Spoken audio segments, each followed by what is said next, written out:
So guys hello and welcome back to my channel. और आज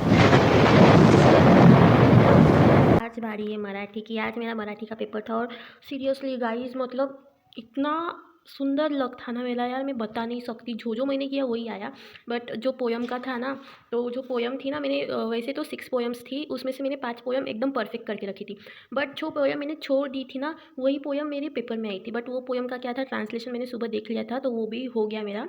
तो यस, मराठी का पेपर वैसे तो बहुत मक्खन की तरह गया है, मैंने एक भी आंसर नहीं छोड़ा। और मेरा पेपर प्रेजेंटेशन इतना अच्छा गया है ना यार, पेपर प्रेजेंटेशन और पूरा मराठी, मतलब सोचो मत आप, मतलब मैं बता नहीं सकती इतना। देखो इसमें से ना मैंने मतलब पहले, सबसे पहले ना मैंने क्या किया था, साहित्य प्रकार कथा की थी। बहुत सही से गया मेरा साहित्य प्रकार कथा। और उसके बाद व्याकरण किया था, वो भी बहुत अच्छा गया। और उसके बाद मैंने किए थे पोयम्स, वो भी बहुत सही, एकदम मक्खन की तरह गई है यार दोस्तों। मैं क्या ही बताऊँ यार, मुझे इतनी एक्सपेक्टेशन भी नहीं थी खुद से। बट सीरियसली बहुत सही गई है। उपयोजित मराठी तो पूछो ही मत भाई, मैंने 3 बजे क्या क्या मतलब एकदम, मतलब जो क्वेश्चंस कॉमन कॉमन थे ना वही पढ़े थे मैंने।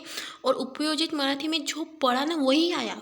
मतलब मेरा इतना अंदाज़ा सही लगा ना भाई इसमें कि पूछो ही मत, जो पढ़ा। और मैंने पता है इसमें 4 टॉपिक्स रहते हैं, मुलाकात, अहवाल और माहिती पत्रक और वृत्तलेखन। उसमें से मैंने 2 टॉपिक्स किए थे, 2 टॉपिक्स का ही आया। और मेन जो थर्ड टॉपिक था ना वृत्तलेखन, उसमें का मैंने एक ही क्वेश्चन किया था और वो भी पेपर में आया और वही मैंने लिखा भाई। मतलब मेरा प्रेडिक्शन देखो किस फ्लेवर का है। मतलब मैंने जो प्रेडिक्ट किया ना वही आता है सच में। 10th में भी ऐसा ही हुआ था, इसमें भी यही हो रहा है। तो निबंध अच्छा गया, गद्य तो बहुत ही भाई मक्खन था, पूरा मक्खन का पेपर था।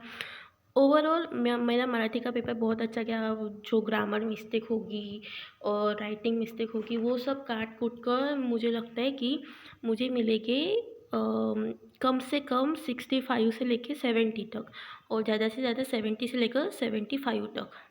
तो यहाँ पर लिख देती हूँ मैं 65 से 70 तक। गाइस सीरियसली यार, अभी 1:40 हुआ है टाइम।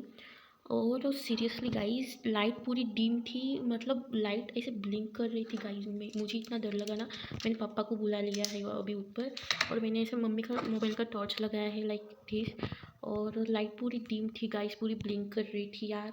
मैं अभी अंधेरे में बैठी हूँ गाइस। अभी मैंने पापा को बुलाया है, पापा यहाँ पर आएंगे और सोएंगे। और मैं एक आपको डेमो दिखा देती हूँ कि लाइट कैसे ब्लिंक हो रही है। इसके बारे में मैं कल बात करूँगी, क्योंकि अब बात करूँगी तो फट जाएगी मेरी। देखो देखो, लाइट ब्लिंक हो रही है, बहुत ही डीम लाइट है गाइस। देखो बहुत ज़्यादा डीम लाइट है और ऐसी ब्लिंक हो रही है। और इससे पता है फिजिक्स के पेपर के वक्त ही होना था ये सारी चीज़ें। मैं इस चीज़ के बारे में आपसे कल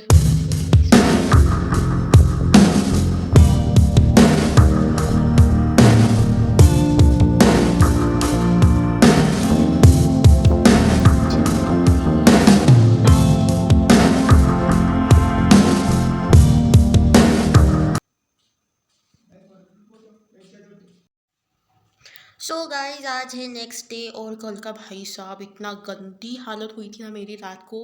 मतलब टाइम कितना हुआ था, शायद 1 बज के कितने तो बजे हुए थे। और लाइट चली गई, लाइट चली गई ठीक है, मैंने मोबाइल लगाया था। तो लाइट चली गई तो मैंने मोबाइल लगाया, फिर लाइट आई, लाइट थी डीम भाई, लाइट डिम थी। और मैंने सोचा कि ठीक है चलो चलते हैं भाई। डर इतना लग रहा था क्योंकि 11 बजे से पता है क्या, मेरे सामने ये खिड़की है ना, तो इस खिड़की के सामने से आवाज़ें आ रही थी।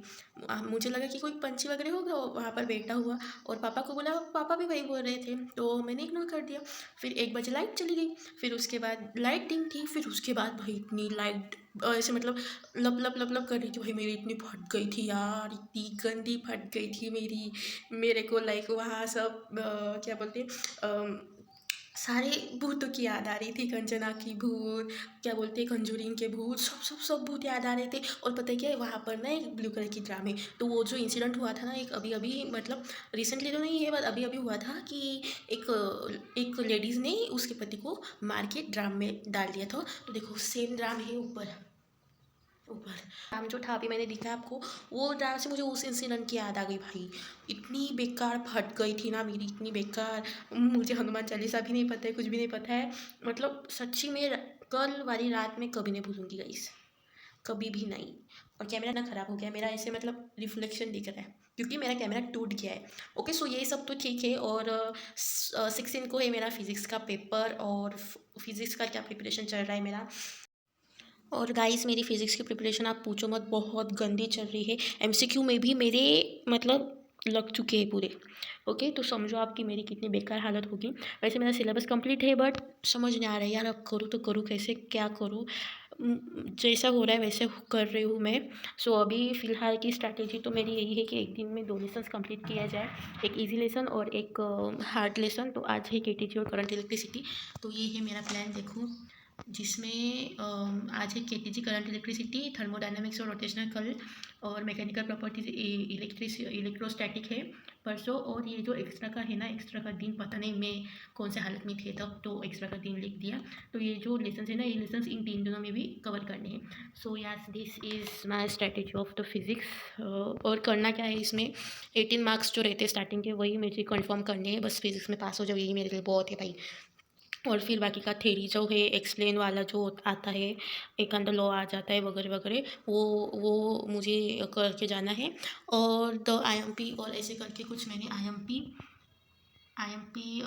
टॉपिक्स लगा रखे हैं, जिससे मेरे मतलब जिससे मुझे क्लियरिटी रहे कि मुझे करना क्या है। और इससे ये भी पता चलता है कि भाई कि इस चैप्टर के ये आईएमपी टॉपिक्स है। सो या this is my physics preparation. And Marathi का क्या बोलते हैं उसे, रिव्यू। एंड हो भाई, मज़ा आया। लेकिन उस कल रात मुझे सच में बहुत मज़ा आया, और मैं कल रात आपको बताऊँ तो सोई ही नहीं, मैं 6 बजे तक सोई ही नहीं। सो या that's it's for today. And अब मैं थक गई हूँ, मैं नीचे जाऊँगी, सब कुछ करूँगी। टाटा bye bye, see you next.